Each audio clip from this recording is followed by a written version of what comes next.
गिबिथारावनो आङो नैबे बनसुनि आंनि फंबाय बिनानावफ्रा दिनै RNB सिभिल हस्पिटालखौहाय हजोंहाय मेडिकेल कलेज देबोरगाव लांनो नागिरनायखौ बिथांमोनहा हेंथा होदों। बियो गमामायैनो हेंथा होथावथाव खामानिखाबो बिथांमोना खोब मोजां मावदों। जोंनि बे क'क्राझार बे ओनसोलनि मानसिफ्रा दले बले फैनानै हेंथासो होबावनांगौ, बिथांमोनखौ मदद होनांगौ। खारन जे आइडिया जे रुपनाथ ब्रह्म सिभिल हस्पिटालखौहाय मानो लांगोन मेडिकेल कलेजावहाय।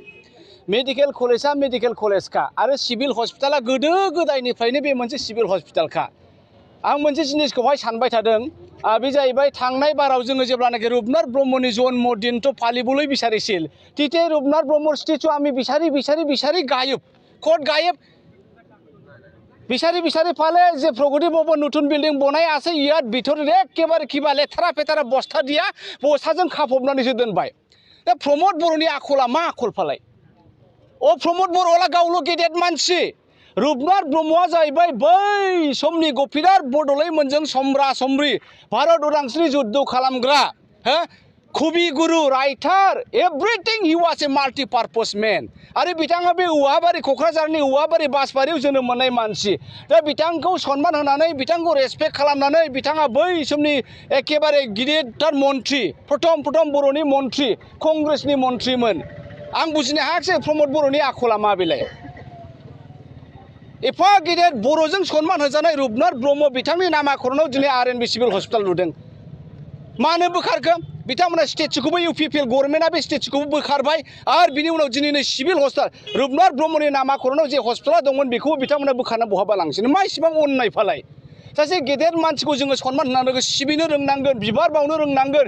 सिबिनाय आरो बिबार बावनायखौथ' बाद हो प्रमद बर'आ नै मुर्तिखौ होखोमानानै बबेबा जुनानै दोननानै आरो दा बे सिभिल हस्पिटालखौबो लांबावनोसै आरो मा गैला। रुपनाथ ब्रह्मनि नाम निशाना बिथांनि गथ' गथाय फिसा फिसौ बे ओनसोलनि मानसिफ्रा बेसेबां दुखुथिया जागोन। आरो बेजों लोगोसे नोङो बेसेबांबा स' कर्मिफ्रा फार्मासि होनानै जादों, सोरबा डाक्टार होनानै जादों, उमुक होनानै जादों। इन्टार क'क्राझारानो बे सिभिल हस्पिटालनि नामाकरण बिनि सेर दङ। बे जोंनि मोनसे landmark. It was a kind of our landmark in this Kokrajhar town, Kokrajhar city. Now it's going to be remove. रावनावबो सोङाखै प्रमद बर'आ, रावबो सिभिल ससाइटिनाव सोङाखै, मेलेमजिबि बर'फोरनाव सोङाखै, सानसुमैफोरनाव सोङाखै, हारसिङै गोसो बायदि मावदों। प्रमदआल' बर' नामा? प्रमदआल' लिडार नामा?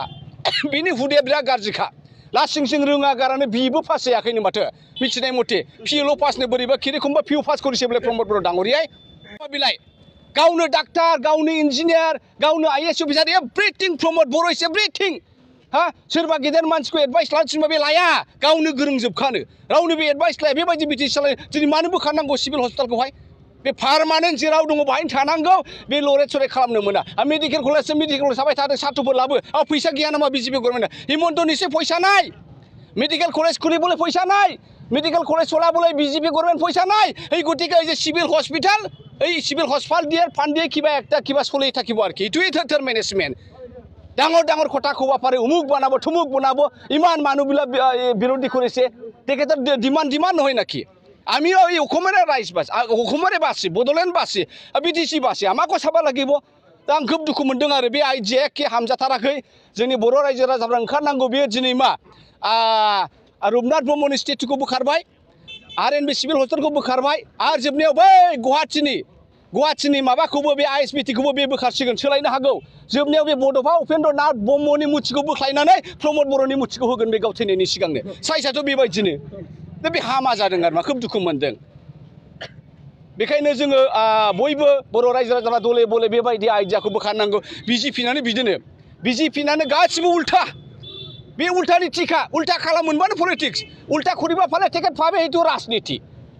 কিছুই কাম নাই, কিছুই কিবা নেসেসিটি নাই, খালি উল্টা করিব ফালে এইটো উল্টা পার্টি। এই কারণে মই ক'বলৈ বিচাৰিছে আজিৰ তাৰিখত এটা ঘোষণা UPPL মানে কি? UPPL মানে Urkhao Pramod private limited. Urkhao Pramod private limited সেইটোৱে काखौ नाखौ दे रावनावबो सोङा बिसोर गोसो बायदि मावो। जायखौ इउजिया होनबाय बेनो जागोन, जायखौ प्रमदआ होनबाय बेनो जागोन। लरेन्सआ लकेल MLA। बोरो लरेन्सआ बहा थांखो फालाय? लाज गैयियालाय। बे मिथिया नामा बे RNB हस्पिटाला मा जिनिस? बे बुजिया नामा RNB हस्पिटाला मा जिनिस? बिनि सेर मा दङ बियो मिथिया नामा? बिनि जारिमिनखौ बियो मिथिया नामा? मानो फंसेबो बुङाखै बिलाय? मानो लांनो नागिरखो सिभिल हस्पिटालखौ? सिभिल हस्पिटाल थाबाय थादों आरो मेडिकेल थाबाय थादों। बेनो आंनि बुंनांगौ।